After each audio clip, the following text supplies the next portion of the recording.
Hey, everybody. Welcome to the Cripescast. This is the podcast where we talk to people for and or from the Midwest. I am your host, Charlie Behrens. We are brought to you by Everlight Solar, and here is today's episode. Hey, everybody. Welcome to the Cripescast. Today, my guest is Masood Boomgaard. You've seen him on TikTok doing this Help Singh. You've possibly seen him do stand-up across the world. He's a internationally touring comedian. He's a funny guy. He was at the Pabst last weekend. He'll be in Royal Oak soon. And he'll be in Royal Oak soon. So wherever you are in the Midwest, check him out. Super, super funny dude. It was a pleasure to talk with him. And we especially found out that the similarities between the Midwest goodbye and the Indian goodbye are a lot more common than we may have thought before. He did the reverse drive-through without even, you know what I mean? And he yeah. right away went into it, which is like something you've done in videos before. Yeah, so. I know. There's a universality in not wanting people to leave your house, I guess. Or not wanting to be rude to cut it off. But then it's a deep tease, but he came up with like a way to cut it off sooner. And I was like, that's not like more polite. It's just honest. Yeah, I know. It was so funny. I know. Yeah. For those of you just listening, this is Kelly Maraca, executive producer of Cripescast. Join me in the studio. I don't know if I need to keep introducing you for folks. I always kind of do it. Well, my family and friends think it's funny the way you say my name. What, Colleen? It's just, yeah. Nasally? No, I was just scratching my nose. Nose. I was just scratching my nose. Well, then what's so funny about the way I say it? I don't know. They think it's funny. Well, what do they think is funny about it? It's very Midwest is what they say it is. Oh, well. That's who you are. It's Colleen. Colleen. Am I saying that wrong? No, it's just like no, you're right. You're fine. You know, the nice thing about having like a bit of an accent is if you say something wrong, you can just blame it on the accent. Yeah. I mean, my brother doesn't even say my name right. He says Colleen. Colleen? Like clean. Oh, I've heard Colleen. Like Colleen. Yeah. Colleen the upstairs. Yeah. Yeah. Yeah. Nice. Anyways, we got a very fun episode coming up for you guys. But before we dive in, if you are interested, I am on the road, going to be in Charleston, Durham, Los Angeles, San Diego, and Phoenix. If you're in any of those places, hopefully I'll see you in the next couple weeks.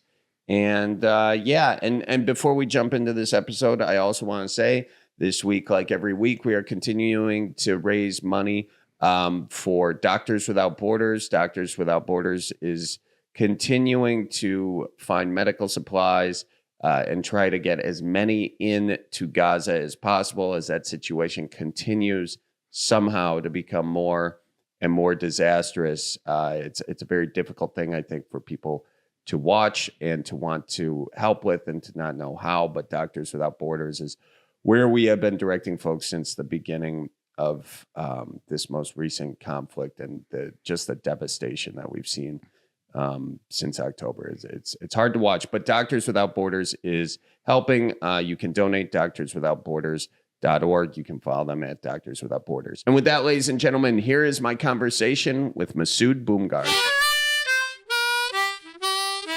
Hey, how's it going? Morning. How are you? I'm good, and you? Good.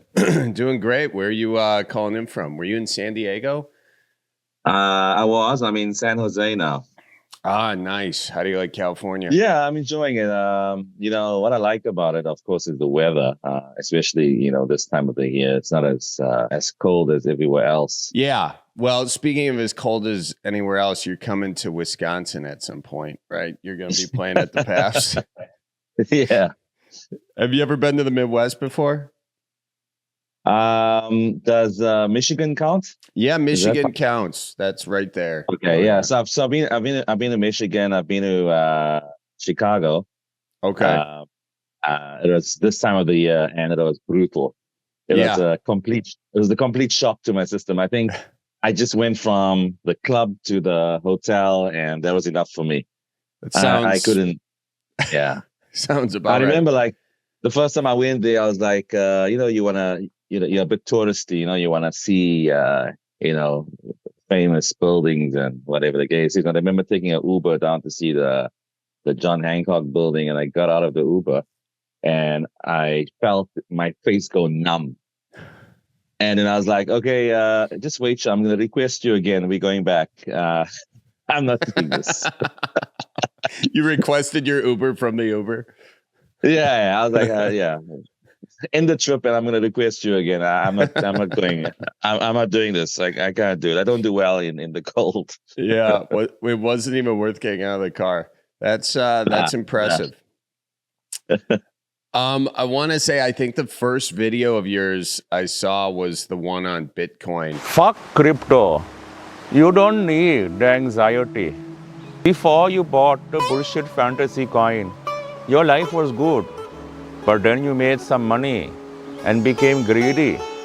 Now the bullshit coin is fucked. And nobody can tell you when it is going to be unfucked. Even the motherfucker who convinced you to buy the bullshit coin, who told you that it is going to be the next big thing, that motherfucker is nowhere to be found. You are on your own. And all you can do is cry about it in the shower.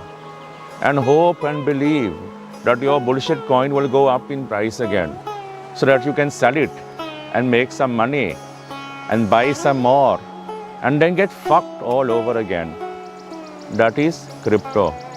Like the way you set up so many of your self-help videos is, I mean, like they've really resonated, and I think they've resonated because they take a lot of things that are you use sort of simple truth, and then you throw in like kind of your punchline at the end there.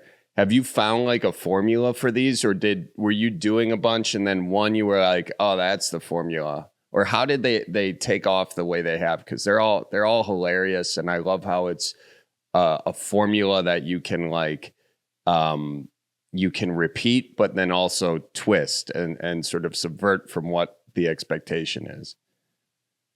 First of all, thank you for the compliments. I appreciate it, and I'm glad that you enjoy the videos. I think what you said is correct. I mean, the simplicity of it is what makes it work. It's very kind of simple kind of solutions to sometimes very complex problems. That's what I seem to kind of delve into. The formula is the simplicity. The fact that these are all common kind of a lot of the content is based on very common experiences, common lived experiences, of people wherever they are. And I kind of did figure out a formula along the way. The first video that I did was actually a kind of a lot more more of a complex kind of a video. That was the one that was just supposed to be a once-off thing that happened at a time that I was doing a whole lot of comedy-related things, and it was the pandemic. I was depressed. I was bored.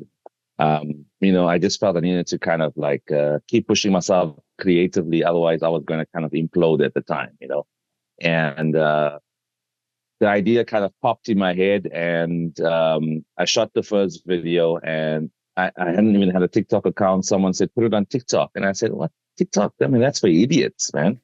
I mean, at that time, it was just like people dancing and doing near death challenges and, all kind of stupid shit.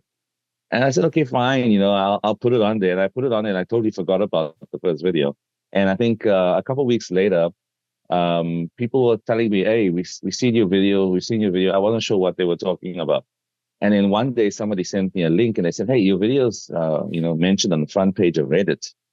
And I was like, whoa, that's kind of like a big deal. And I went and checked out, and people were talking about it.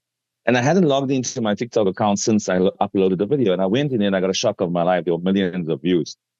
And wow. I was like, okay, this is quite interesting. What do I do with this? And people were saying, we want more. So I figured, I don't know if I have more in me. Sometimes these things are really a once-off thing. And I tried the second video, which was fuck your job. That was the second video. And that was the beginning of the simple formula. Fuck your job, do only what you are paid to do. Yeah. Those are the first two lines, and that just hit. It was bigger than the first one. Then I'm like, okay, I'm kind of seeing here what's working, and then like you said, I was able to replicate it, the same kind of rhythm and the same kind of simplicity, but apply it to a whole range of different topics that people could kind of connect with. And I didn't think I had two videos in me, but it turns out I had a lot more than that. Yeah.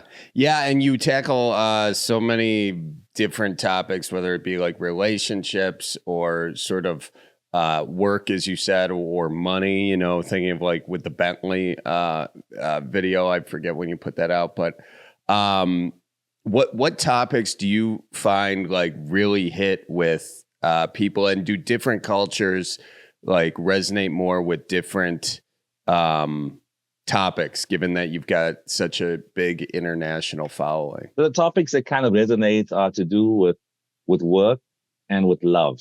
And those, I find, are the two things that everybody wants success in. They want to have success in through the job that they're doing. They want some kind of fulfillment to their job, and they want to find love. And if they got those two things, or they believe if they have those two things in order, they're going to be happy. All right.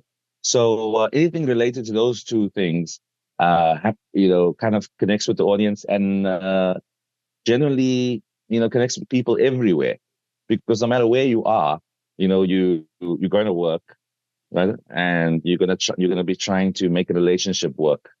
So those are the two strongest themes. They work everywhere. I'm actually very surprised, but also very grateful that, when I do the live show, that I can do the same show every place I go, the exact same show, word for word. I don't have to change anything.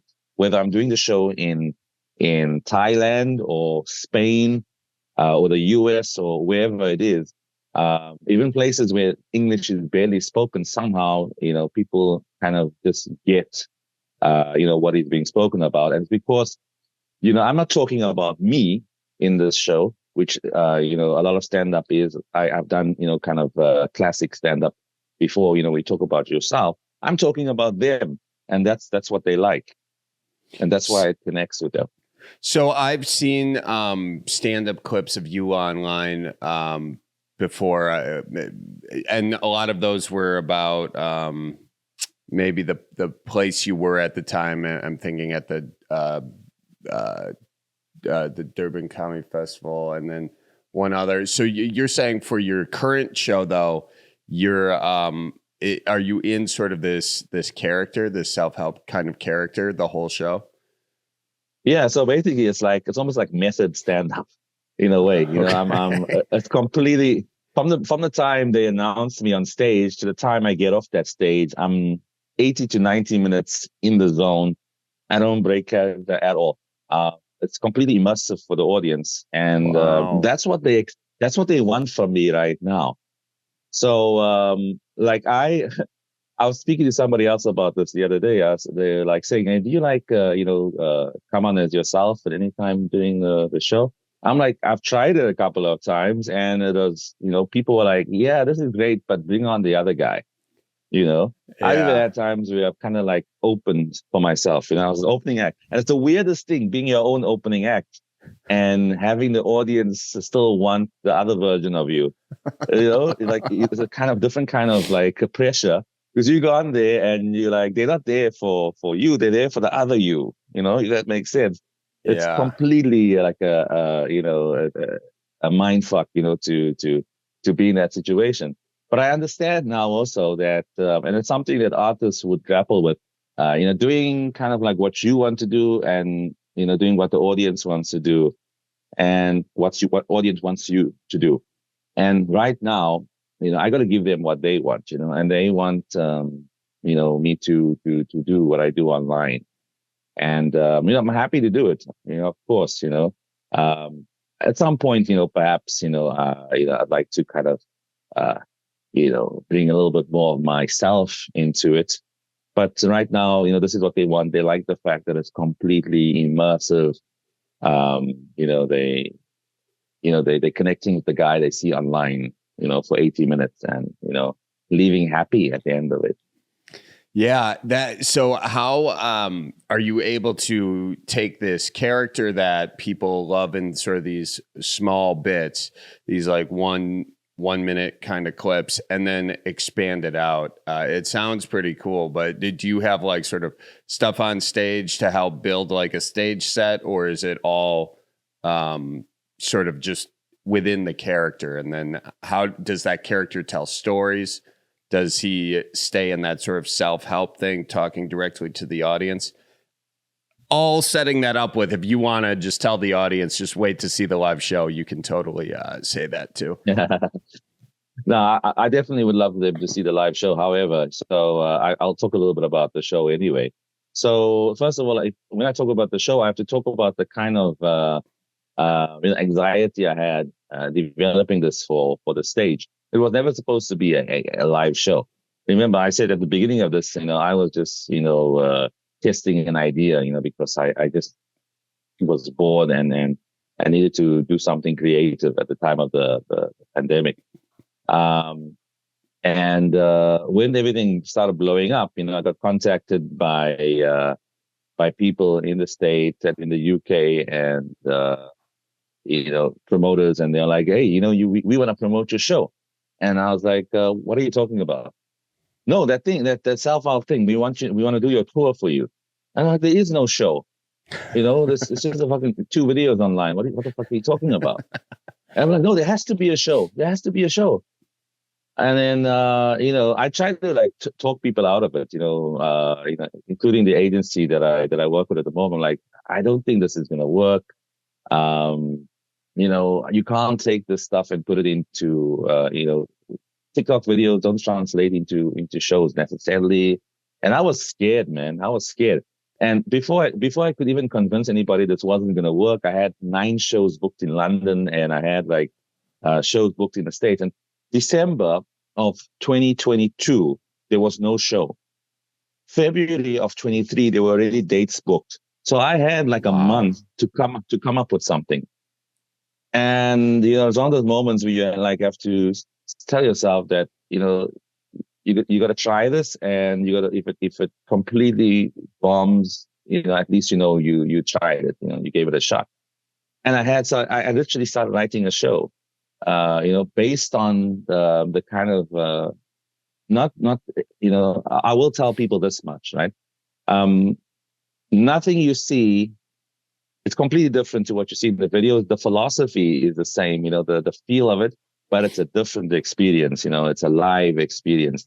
So some people come to the show thinking, I'm going to get up there and do the greatest hits. I'm just going to do TikTok video after TikTok video, and I'm just going to perform the TikTok video. It's not that. It's something different.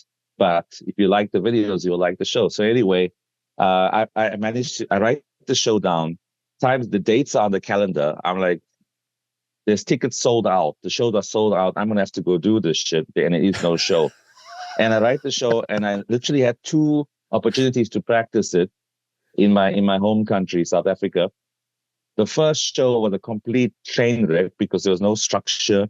It was all over the place, but there was something there which gave me, confidence. And I listened to the recording, and I was like, okay, I know, using, the kind of toolkit I have, from experience of stand-up, I knew how to kind of fix what was not working. And the second time I did it, also in my home country, I felt a lot better. I said, okay, I think I'm ready to it's fit for public consumption. Let me say that. And I took it across the pond to the UK, and still not sure if this thing's going to work. And, I get up there, and of course you get the first laughs, and I'm like, okay, we cooking, as you'd like to say. Yeah. And over that 9 shows, I managed to fine tune like an hour 10. And by the time I got to the States, got to other places, I had something to work with. And then, I was getting requests from some venue saying, hey, we need you to do an hour 30 because, we want to obviously sell drinks and all of that, as the business kind of dictate. And I was like, I just, sweated my ass off coming up with an hour 10. Now you're saying you want another 20. I mean, there's only so much I can do of, so what do you do? Are you two together? Like you can't crowd, you're not going to crowd work your way out of an extra 20 minutes. You have to come up with content, Right. So somehow, through the blessings of the universe, this shit came together.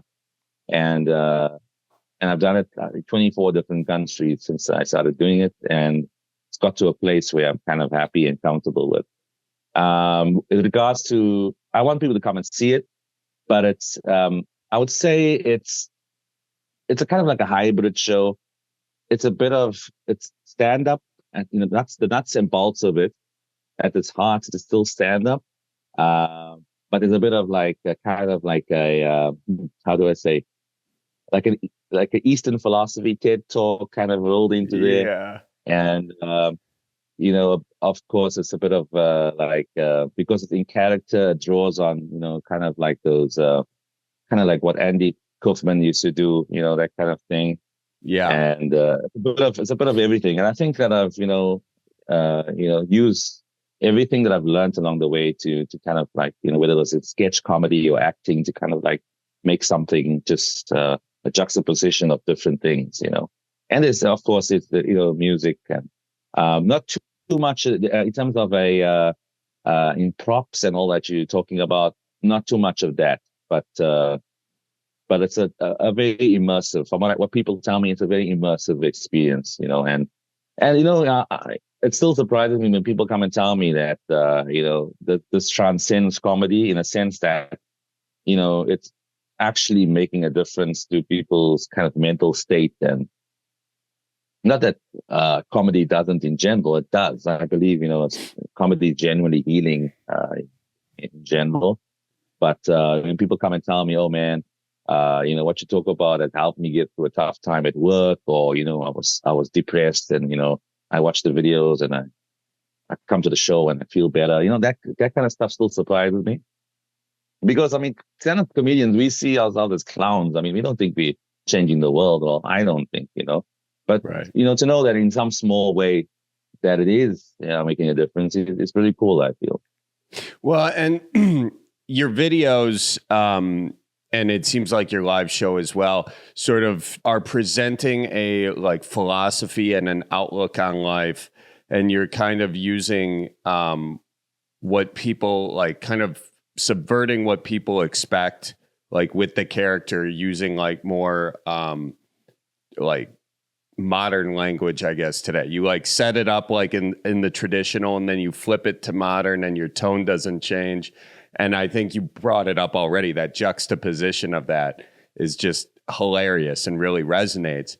But your messages are still the same as like traditional messages that we would see. And is that intentional for you? And who, if it is intentional, who is inspiring you, or what is inspiring you to deliver those messages? Yeah, I think you're right. I mean, there's nothing that I'm saying that's necessarily new. I'm not claiming to have invented some sort of new branch of philosophy or kind of even like a religion or something like that.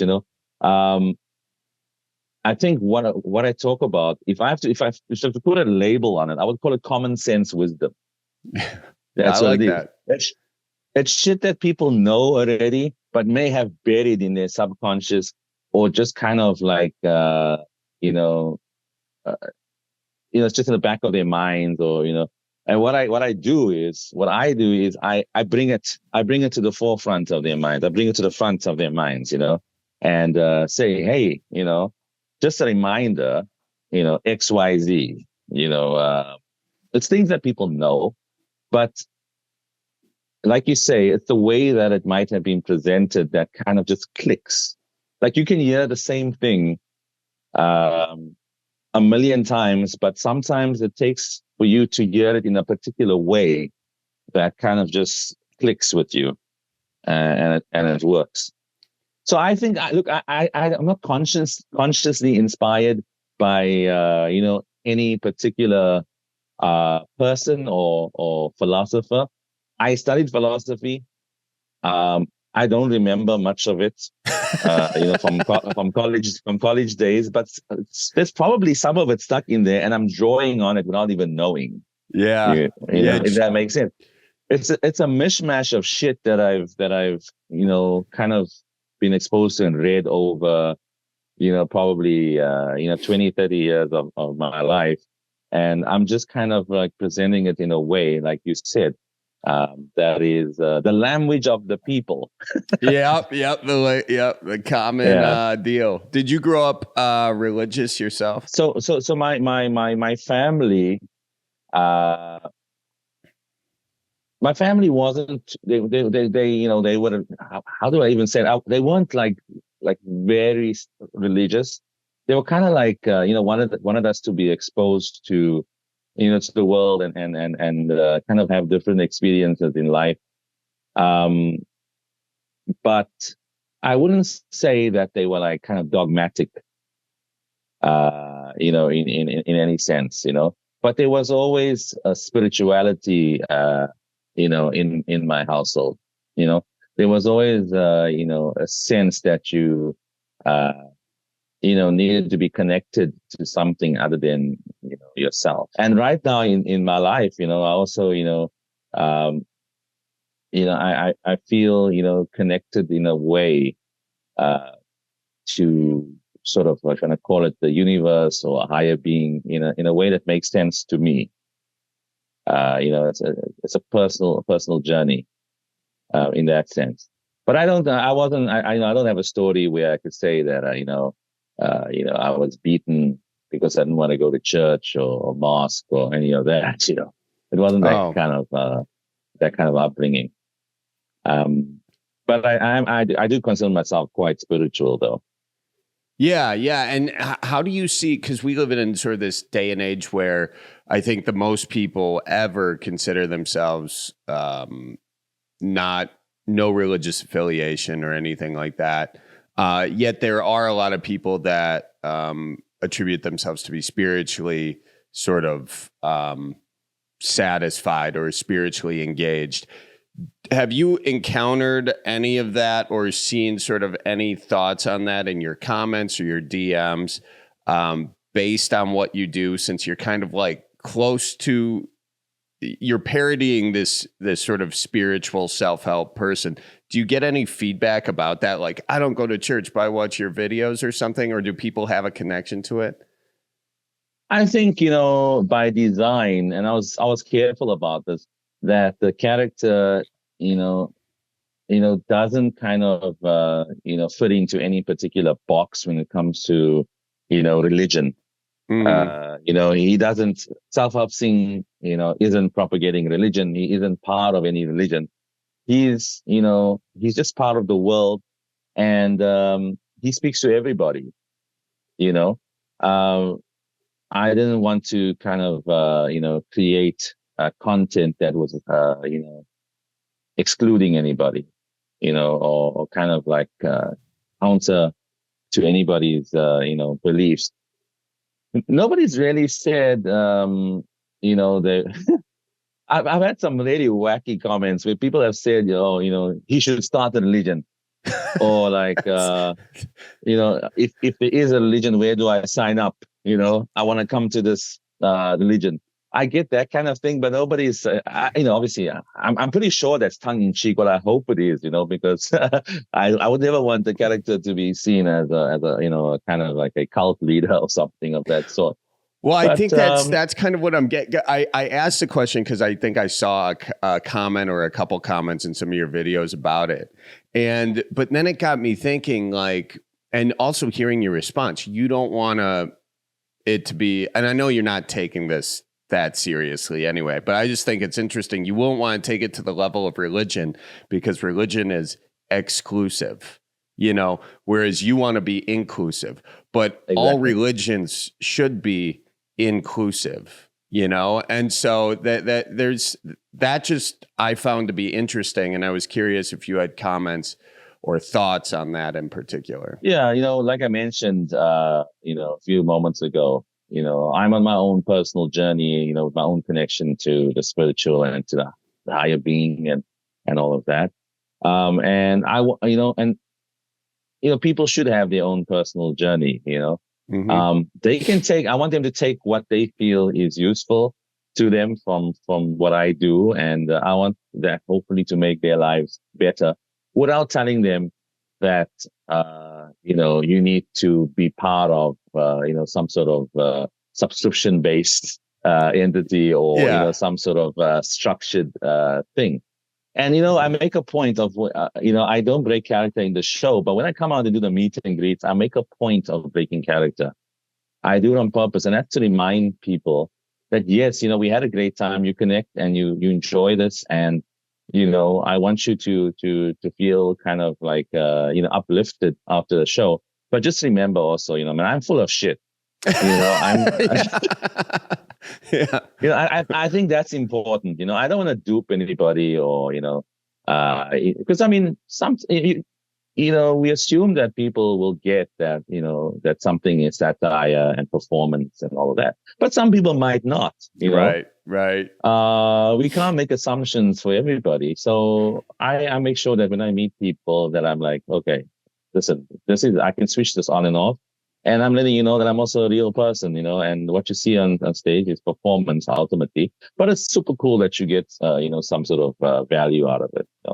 For sure. So I do that. So I'm kind of conscious of all of that.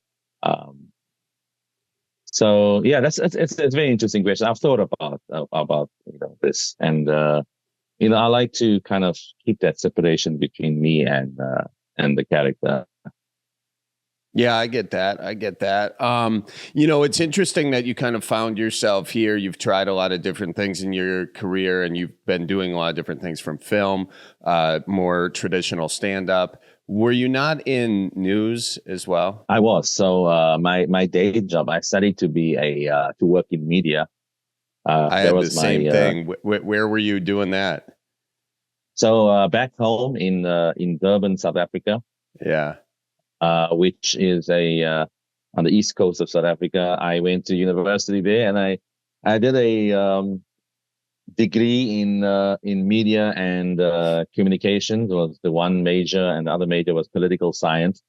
And I did what they call a postgrad in media, which did not prepare me at all for any workplace.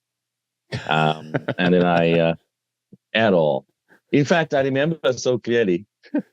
I think there was this lecturer at the time for one of the courses who was I think he was at a point in his life where I think he was like at quiet quit so hard, because the first day he told us, in case you're wondering, this degree or this course is going to be completely useless to you. It's designed purely to make you sound smart at cocktail parties. That's what he fucking said.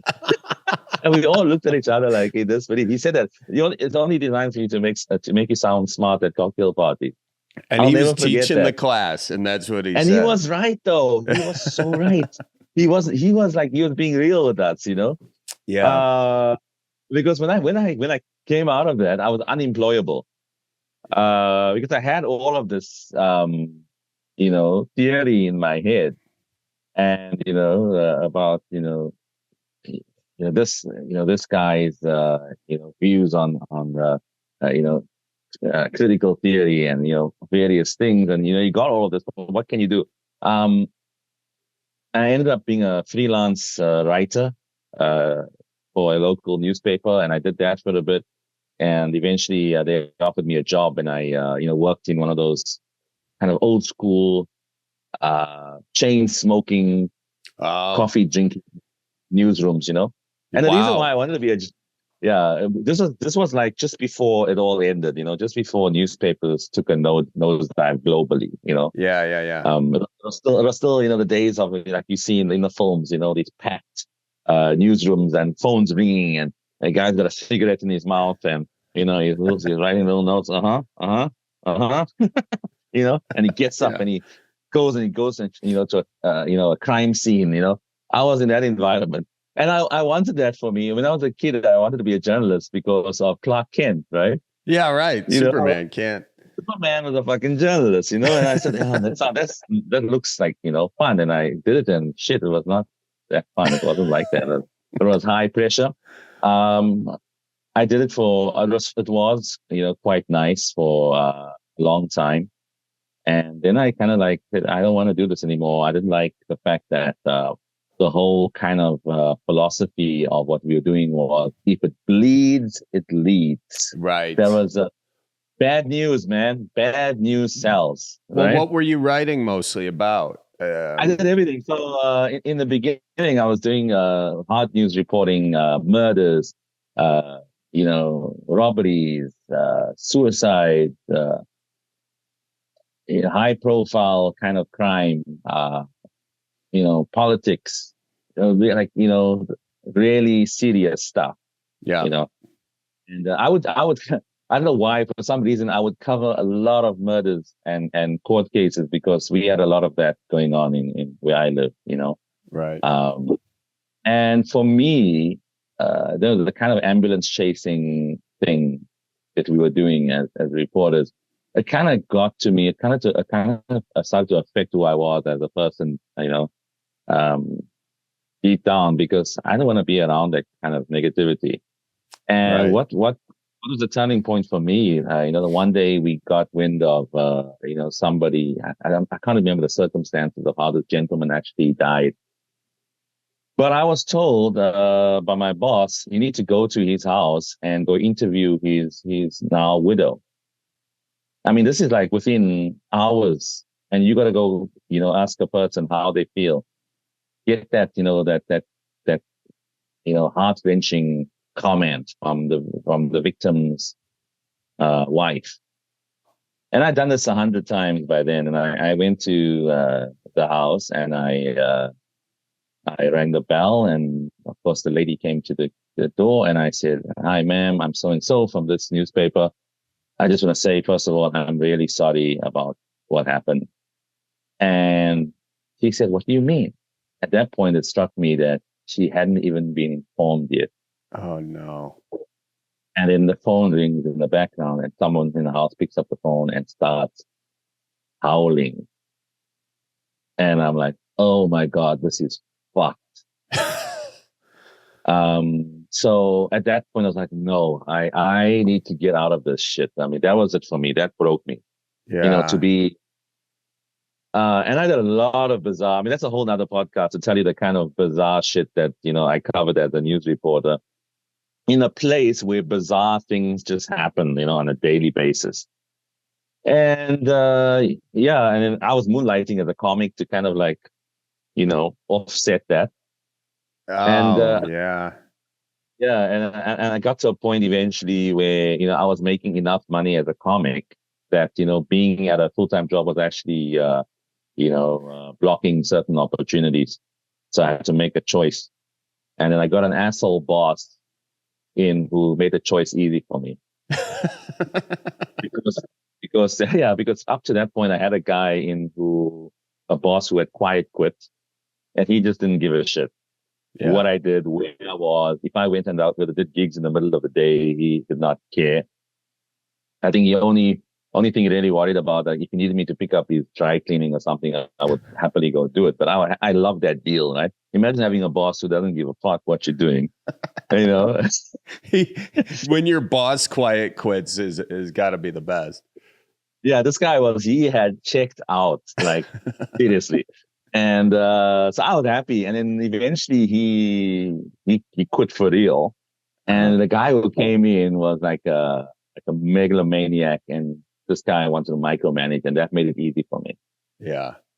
And I was like, yeah, I think this is the sign to jump ship. Took a leap of faith. I mean, to do comedy full time in a place where I come from, it was a miracle. I believe in miracles, because South Africa is not the US, not the UK. It is a tiny comedy market. I mean, people don't have a lot of money. We love comedy, make no mistake about it. We support comedy when we can, but you know, it's not like, you know, the US where you got comedy clubs that are in major cities that are operating 7 days a week, you know, and there's plenty of, you know, it was tough. But funny enough, the way stand-up comics make a lot of money in South Africa is not so much from shows. We make money. We were making money from weddings and birthday parties. Oh, So you in South really? Africa, You guys do stand up at like in the way we would get like a DJ or a band. You guys would get yes, a comic. yes. So you know how like generally if you're having a wedding, right, you're gonna get Yeah. your best mate to MC the wedding, or your your cousin or somebody that you know. Yeah, In South yeah. Africa, we hire complete strangers. So, and these are people. They are doing. When you say MC, do you mean like actually marry them, or do you mean just run the party after? Run the reception. Yeah, reception. Okay, The got it. compeer. What do you say? Compeer? Is that a better word for it? MC is fine, right? We would call it like the MC or the it's usually, honestly, we sometimes hire people too, but they're not really funny. They're just like telling people where they need to go. It's like a DJ. No, the expectations are in South Africa. When they're hiring an MC, you got to put on a production. It's like when you picture this, when you're doing it, it's like you are hosting like the Grammys or the Oscars. It's got to be that kind of. It's like it's got to be. Yeah, yeah. It's not just saying, okay, ladies and gentlemen, the buffet is open, or like the couple are gonna have their first dance. No. It is a fucking production, and I suppose everywhere we're getting to a point where people are spending a lot of money on weddings, but in South Africa, we're in the kind of like level that I was working at, people were spending huge amounts of money on weddings, and they wanted to have like somebody good to and a lot of the people they would hire would be like established figures in the entertainment industry, not necessarily always comics. Sometimes they'll hire like a famous actor from a soapy or a movie star or a South African movie star, or somebody of that stature to MC the wedding. So I was doing that every weekend. Friday, Saturday, Sunday, I would work 3 days a week. Occasionally, there'd be a corporate gig in the middle of the week, but generally nothing was happening in the weekdays. It was very rare in South Africa to, like, for example, have a show on a Tuesday night. Yeah. The people are at home, it's a school night. Right. Yeah. So weekends were like banging. So on a weekend, I'd do at least at the peak of what I was doing, I would do like maybe 2 weddings on a weekend and 1 birthday. So I do at least 3 gigs, and that would pay me enough money to live a good life, having 3, 6, 9, about 12 gigs a month. So I was getting enough of that, to have a nice life. And in between, I would like produce my own shows to kind of just stay relevant and stay in people's minds, I'll book a theater or a hotel conference room and do a show, an actual stand-up show, because ultimately that's what we wish you could only do that. We wish we could live off that, but it wasn't possible at the time. We had to go and tell jokes at weddings. Yeah. And those are tough crowds. Weddings are tough crowds, Oh, I mean, you're competing with food, man. Yeah, your jokes. I mean, you'll be throwing out gold nuggets there, and they're like, okay. Yeah. You're competing with food. You're competing with drunk uncles. You're competing with all of it. Yeah, all of it. Ladies and gents, excuse the interruption, but I want to tell you about Everlight Solar. This episode is presented by Everlight Solar. Our studio is literally lit up by solar power, the good old sun. Everlight Solar is making it happen. And hey, spring is coming, and what better time to switch over to solar energy with Everlight Solar. Check them out, everlightsolar.com. Book your free consultation to see if solar power and solar energy can work for you. And folks, Fleet Farm, well, I tell you this much. In the Midwest, no garage is complete without the ultimate toolbox and power tools setup. Fleet Farm has you covered when it comes to upgrading your personal collection with all the best brands. Check out their huge selection and the biggest brands like Milwaukee and DeWalt. Find the best power tools, hand tools, accessories, and more. And when it comes time to showing it off to your neighbor, they've got every tool, storage device you could think of. Toolboxes, bags, shelves, cabinets, you name it, they got it. Check out the very best in power tools, accessories, and more over at the Fleet Farm.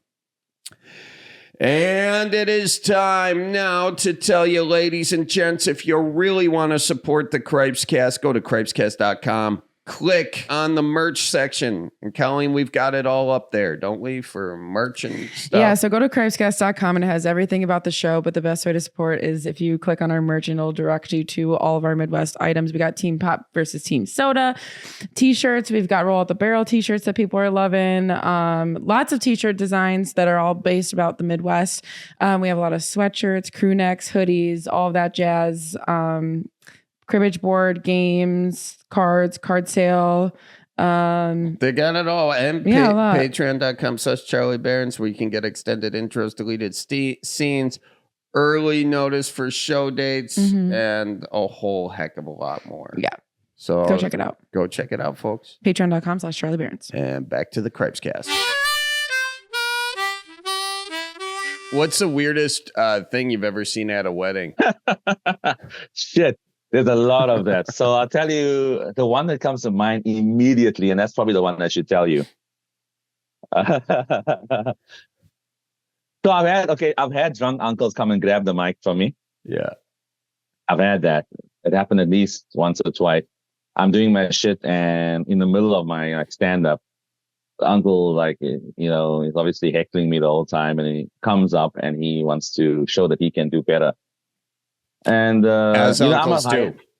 I'm not hired to fight anybody. So on one occasion, I said, "Oh, sure." I gave him the mic and I sat down in his seat. And because you must control your drunk uncle, man. This is not in my contract. So you just you gave the worst guy at the wedding the mic and sat down and watched what he had to say. No, this dude would probably knock me out if I had to fight him on it. He was in that zone, that zone of drunkenness where you can't reason. You can't reason. So he was like trying to grab the mic out my hand, so I let go. Yeah. And I went to my seat and I sat there and I said, "Go ahead, embarrass your family now." And his wife eventually had to go and get him down off the stage. And because that's not my job. Seriously, I'm not gonna fight no drunk man. I wasn't getting paid enough for that. But the most bizarre wedding I ever did was weddings can sometimes be so tragic. So it was the wedding was on Saturday. I get a call 2 a.m. on the Saturday morning of the wedding. I'm half asleep, and I see it's the go-between, the family member who's been liaising with me. Yeah. And he's like, "Hey, listen." So I thought, what's going on? I mean, this is fucking crazy, calling it to him. "Listen, we had a problem." I said, "Oh my God, is the wedding off?" That's what I thought. He said, "No, the weddings are going ahead, but there's been a bit of an issue. Just want to let you know, whatever you have in the program, I want you to cut it down to bare bones. Literally, you're going to be doing 15 minutes. You're just going to, introduce 2 speakers, and you're going to open up the buffet, and that is it. Whatever we had discussed about the pageantry and the comedy and all that, it's out." I'm like, "Oh." So, and said, "Please, just don't tell any jokes at the wedding. Nothing. Just do it straight, play it straight." I'm like, "Oh my God, what's going on?" So he says, "Listen, between you and me, the bride found out that the groom has been cheating."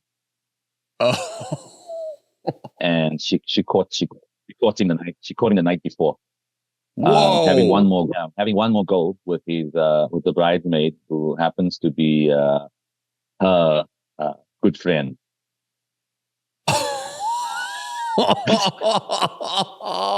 And they still got married? That's the kind of thing people would do to save face, Sometimes people would do that. They would do that just not to have to explain to the public. So apparently the groom and one of the bridesmaids, who happened to be, actually was the maid of honor, I think, who was the bride, best friend, had been having an affair for a long time. And the maid of honor, dude. Yeah. And the night, what happened was they weren't caught in the act. The maid of honor suddenly had a a kind of like moment of conscience and confessed it all to the bride the night before her wedding.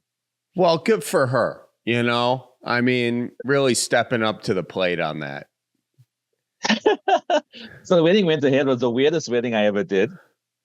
I was there, and I'm like, doing the whole thing, and playing it as straight as I can. Yeah. The bride is like crying the whole time behind me. The table behind me. Everyone thinks it's because she's emotional. It's a special day. Oh man, I don't want to laugh at this, but in the meantime, I know the backstory to what happened here. I mean, yeah. I feel like we can laugh at it because there's no way that relationship is still together. So, do you know? Hey man, I don't know. You'll be surprised. But yeah, that was an example of what people are willing to do just to save face before the public. I thought she would have called it off. But she was like, nope, we're doing this. We are doing this. Wow. No deposit. We're not getting no deposits back. I think it's also that. I think it's also because they're not getting any. How many people get married because they can't get the deposit back? I think a lot of them do. I've had a lot of those kind of things. I've had it's an interesting one. Just trying to think. There's been a bunch of those kind of bizarre things. I saw a bridezilla of note one time, completely shitting her husband out the moment before she walked into the reception. The big entrance. I'm standing out there, and she's like telling this guy what a fucking asshole he is because the flowers are not the right color. And, this is not right. And why the fuck is the tables arranged in this way? Like losing a shit kind of like in full earshot of like the guests. Oh, wow. That is, I don't know completely like demasculate a dude like on his wedding day. I've seen brides not want to get out of the car. Almost like changing their minds, just before they're about to do the thing. Man, I've seen when it comes to weddings, there's very little I haven't seen. Behind the scenes, the wedding industry is just a whole nother animal, man. It's just like a whole different thing. I'm glad I've seen those things. I'm glad I did it, because it's quite interesting, but also it helped me because they're the toughest crowds you can possibly get. Sometimes, wedding back home would start like 2 or 3 hours late. And, now you're going to entertain a crowd that is like tired, irritable. It's made me a better comic, I think, having, had all of those experiences, Yeah. I mean, what a way to cut your teeth. Usually when you're doing open mics, at least, those are hard because you're dealing with a bunch of other comics. But a wedding, there are probably people there who don't even want to laugh or aren't even going to give you that. Yeah. They don't know you. They're not even know you're going to tell jokes. So, and they're eating. Yeah. What I've learned from weddings and birthday parties, non-comedy crowds, is that a sense of humor is not a guarantee. I assumed growing up and in life, everybody wanted to laugh. I thought everyone enjoyed laughing. There are some people who don't like comedy, who don't like laughing, who just are serious people and actually hate the idea of somebody trying to make them laugh. It's the real thing. People who just will sit there and stare. I had been to places also where people had never seen stand-up comedy and were confused as fuck, what I was doing, people looking at me like, what the fuck is this pastor talking about? What is he talking about? So, and I did some research into it, and apparently there's a very interesting podcast I stumbled across. I can't remember for the life of me where I found it. But it spoke to the fact that somebody in Scotland did a university study into humor. What is humor? And one of the things they found was that humor is something that has to be socialized into you from a very young age. Like your mom and dad or whoever raised you, they are part of that. They teach you humor, in its very basic form in the beginning. And you learn from them the idea of what humor is. And on a basic level, when you're a kid, you find, farting and poop, funny. That is important. That is important. When kids kind of like, laugh at that shit, that's part of, the process of developing a sense of humor. And of course, you can move on to knock jokes, and then it gets like, a little bit more advanced from there. Some people don't have that. Some people are never, never have humor socialized into them, and they will live their whole life not experiencing or not having a sense of humor. In the same way, some people may never have like a high emotional IQ or other things that we kind of consider to be normal part of a human's development. That's really good to hear, because every time I do a stand-up show, not every time, I hope, but sometimes there's always that one person in the crowd who's not smiling, not doing anything, just staring at you the whole time. And you're like trying to get them to laugh. And then eventually you give up, because you're like, something unrelated to me, I hope, is going on with you right now, Have you ever, it's the thing, right? Because have you ever like been in a room where everybody is completely killing it at your jokes, and there's that one face in there that is just staring back at you? And now, instead of just appreciating how well you're doing, it becomes your mission to make that one person laugh, to make that person happy. And that's it's a trap. It's a trap, right? It is. I mean, it's like the videos that, you do, that I do. You see one bad comment and you're like, that's the one that sticks with you, and you ignore all the other ones. It's just human nature to, I totally, connect with that.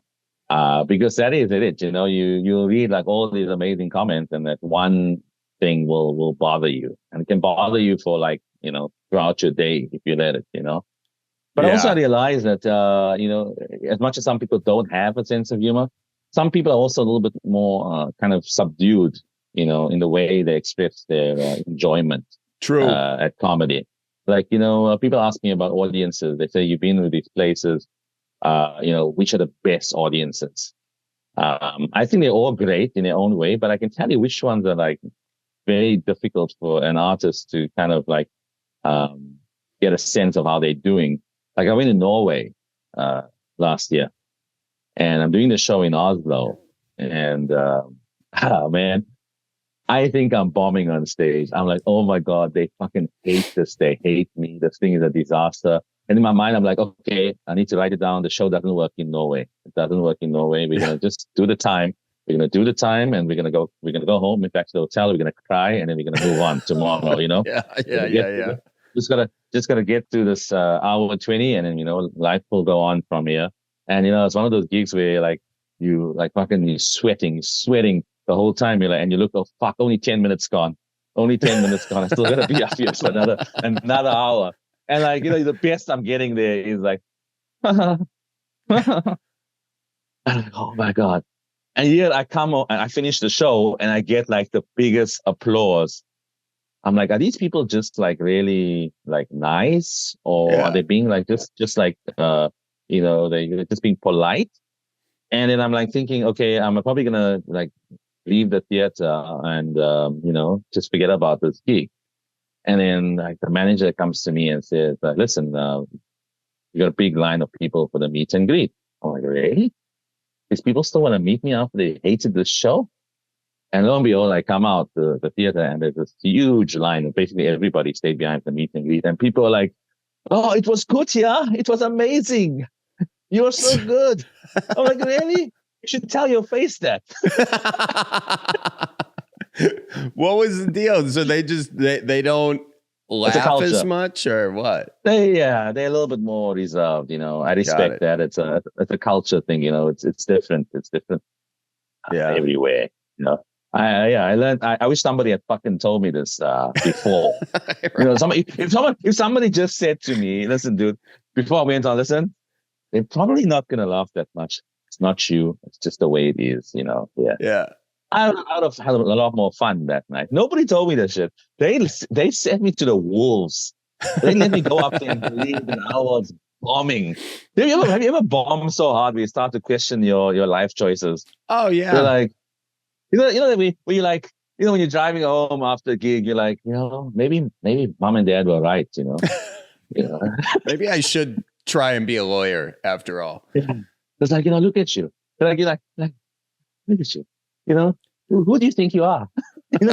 Just looking in the rearview mirror long enough to hit some through the windshield. You really thought you were hot shit, isn't it? You thought you're special. No, that voice, Yeah, you're just like everybody else. What you think you are standing there and making a fool of yourself? All these people with good jobs, and you couldn't even make them laugh. It's the loneliest. That drive home after you bomb is the loneliest, most soul searching drive you'll ever have. Right? You don't even feel you deserve good music on the radio. Just silence. You deserve silence. You don't deserve to listen to anything melodic or pleasant. You don't deserve the radio. So you will sit on this highway and drive at the speed limit all the way home. Maybe a little. Think about what you've done. What about a sad burger and milkshake? You include that? No, you don't even deserve a burger. Wow. You deserve to go home and make yourself a sad cheese sandwich.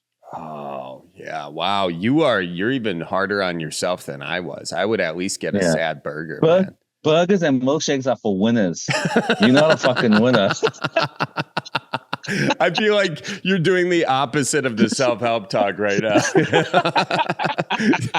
You're doing a motivational version of it too. Would be hilarious. That's a good t-shirt. Burgers are for winners. Yeah. Oh man. Hey, before we wrap up, you are coming to Milwaukee. You're coming to the Midwest. We've got this thing here, the Midwest Goodbye, and I don't know how familiar you are with it. It's in other cultures as well, but it's where we take forever to say goodbye.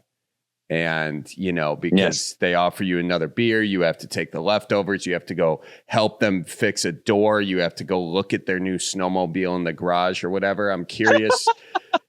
If you have any self-help thoughts for a Midwest goodbye. It does exist in other cultures. So back home in our Indian community, in my community, we take forever to say goodbye. It's when visitors are leaving.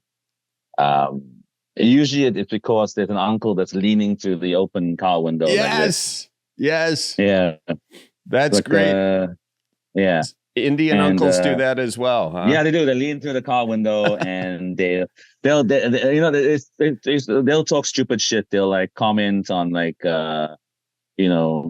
features in your car. Oh, you got cruise control. Okay, all right. And you should have rather got the one with this, or you should consider maybe getting this accessory, or they start picking on little things in the car, and check the mileage. Oh, what? It's good mileage. What was the mileage when you got it? Okay, so they start calculating, and then they want to see what you get, what you're getting per gallon. Yeah, all that kind of like what your gas mileage is. Yeah. They get into it. And then it's like a thing now where it's like, okay, all right, bye. Okay, bye. All right, bye.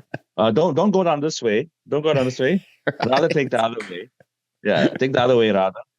This way, it's not so nice. It's the one street light isn't working. Go this way rather.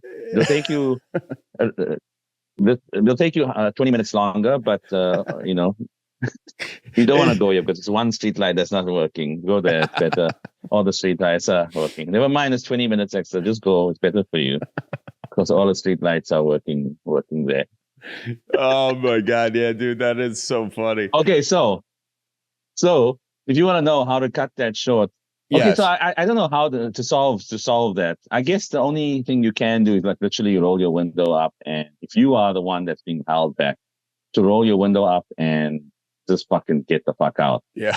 And just reverse out of the driveway and go. If you are the one that needs the people to go, you can actually kind of get the process started from the time they're still in the living room. Oh, how do you do that? There's a thing in Germany they do. It's a very polite way of telling people to fuck off. And it's a thing they say. They say, is it German? Norway? I don't want to fuck this up. Anyway, it's a European thing, right? So this is what you say. If you were to leave now, what time would you get home? That is how it's a polite way of telling someone to if you were to leave now, what time would you get home? Yeah, if you were to leave now, what time would you get home? About 10 o'clock. And then that's it? No. So what usually, apparently it works in Europe, because then it like kind of puts the idea in the person's head that, hey, maybe I should get going, without you saying that I think you should leave. It's a very polite European thing. I get it. It's kind of like saying like, oh yeah, how far is your drive? So how far is your drive? How far of a drive you got tonight? Yeah.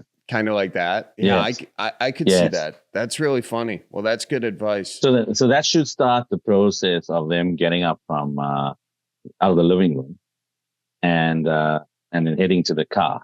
Mm-hmm. And then once they're at the car, it's in you. I think the person who's saying the goodbye, who's seeing off the visitors, has the power at that point to end the interaction. Because you can really say, okay, have a safe trip, or see you next time. And you start like getting, I suppose you could probably say some shit like, I gotta get in. It's cold. Yeah. Yeah. Nobody's going to say, no, you can't go back in the house. Let's go. Oh, it's cold. Or maybe I put some shit on the stove. But I think it's, you got to be subtle to be like polite. You do. Yeah. You're kind of dancing around it a little bit, which is funny that we always still as people favor politeness over honesty. Cause if we were all just more honest, then we would be used to the honesty, and then we could just save so much time. But we could. Well, I'll tell you something. So a friend was telling me this story. He went to visit a mutual friend of ours, and like he wasn't even there for like 30 minutes, and this guy like basically told him to leave because he said he basically said I've got someone coming over. See, it comes across as even brash as you say it to me, but I'm like, you know. So like this wasn't prior. Let me make this clear. It wasn't like prior. He didn't like have this other appointment booked. Before my friend got there. It's like while my friend was there, this girl agreed to like come over, and my friend was like, "Okay, you out." Get moving. I guess that's what you need. You just need someone to say, I'm going to be there in 10 minutes. Okay, guys, see ya. Yeah, basically. That's the one thing that will hit off that sort of goodbye thing. You would think there'd even be some sort of, he'd make up an excuse, but he didn't. He didn't. He was like, literally, you need to get out of here. Someone else is coming. I find them more interesting. Maybe that's the way to do it. Because basically that's what it is, right? He had a choice. He could have told the girl that, listen, I've got company. Let's do this another time. Right. But you're like, okay, I'm prepared to tell this other person to fuck off. Mm-hmm. And he's letting the person who has to go know that, you were sacrificed. Yeah. Yeah. Because you were just not interesting enough or worth me canceling this other thing that popped up. And now you know. I could have lied to you, but I'm at least giving you the respect of being very honest with you, I don't feel like that's going to be a good consolation, though. I don't think honesty. Do you think it's good to to kind of to prelude honesty with saying, "I'll be honest with you," or "I'm gonna be honest with you"? I'm gonna be Do you think we honest need to with say you. that? No, because Yeah. it's just like I don't want to know how I'm gonna die, because I'll just be worried about it. But like if somebody says I'm gonna be honest with you, then it's just like, oh, so you had to just give me that anxiety moments before I was already gonna get that anxiety. And it's possible that what you were being honest about wasn't even that big of a deal, and yet still you sent the cortisol levels up, But maybe that's on me for giving a shit. I think I'm gonna be honest with you is like kind of saying it's like a disclaimer that whatever I say right now, as outrageous as it may be or hurtful, you have to just fucking deal with it, because honesty trumps all, and you have to respect the fact that I'm being honest with you. So I can say anything. I can say this to you, right? Yeah. I'm gonna be honest with you. You're a fucking asshole. You can't get upset because I'm being honest with you. I mean, you don't want me to be honest? Yeah, no, that's true. You don't appreciate honesty. You don't value honesty. Not only are you a fucking asshole, but you don't value the honesty.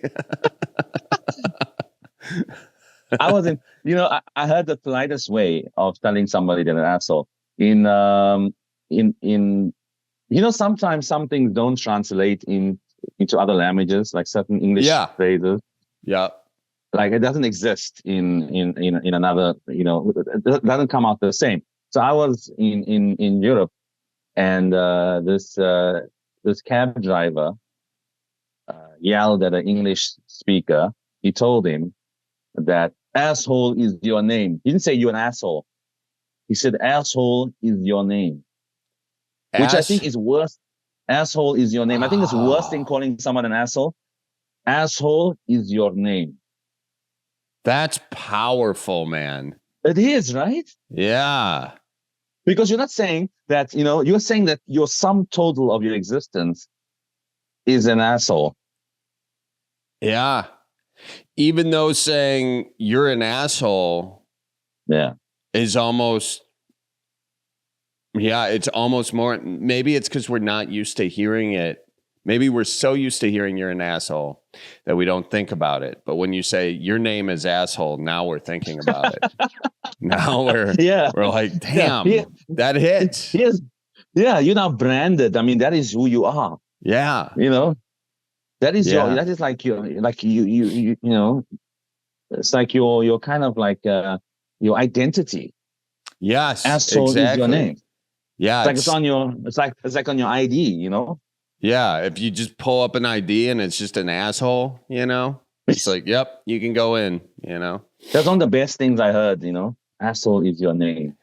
That is amazing how you can just kind of pick that up too. And that's the nice thing about traveling the world and doing this is you get to see these different things in different cultures. And then probably, I hope at one day, maybe see that fall into one of your videos. That would be great. No, definitely. Yeah, that would be cool.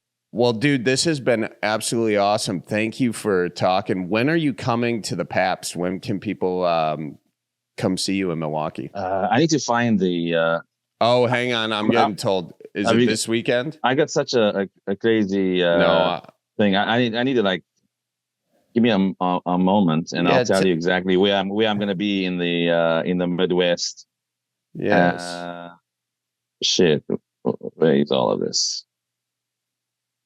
I don't even have the schedule in. Oh, it's the 24th. It's the 24th. Yeah. Really? I'm going to be there this Saturday. Welcome, dude. I beat you to it. Okay.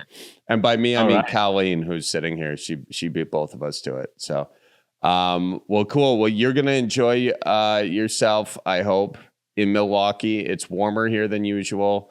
There may be a lot of Midwest goodbyes at your meet and greet, but if someone is not respecting your goodbye attempts, just tell them asshole is your name, and we'll be good. So, but thanks. Is Milwaukee a 1-day town or a 2-day town? Oh, I'd say it's a 2-day town. Do town? Okay. Yeah. All right. Then I may stay a little bit. Yeah. Enjoy it. Yeah. All right. And it's Saturday night, I'm gone. I'm in Iowa. Otherwise, I'd come see you. I know. I do. Man. Asshole is my name. I hope you. Well, are you doing a gig in Iowa? Yeah, I think I'm doing. Okay, so no, I'm doing it Friday night. I may be back by Saturday night because I'm doing Iowa City on Friday night. Apparently, I was misinformed. Oh, Sioux City. Oh shit! Now I'm messing up where I'm playing. Look at the two of us, bro. We have no fucking idea what we're doing. Our parents were right. We should have gotten proper jobs.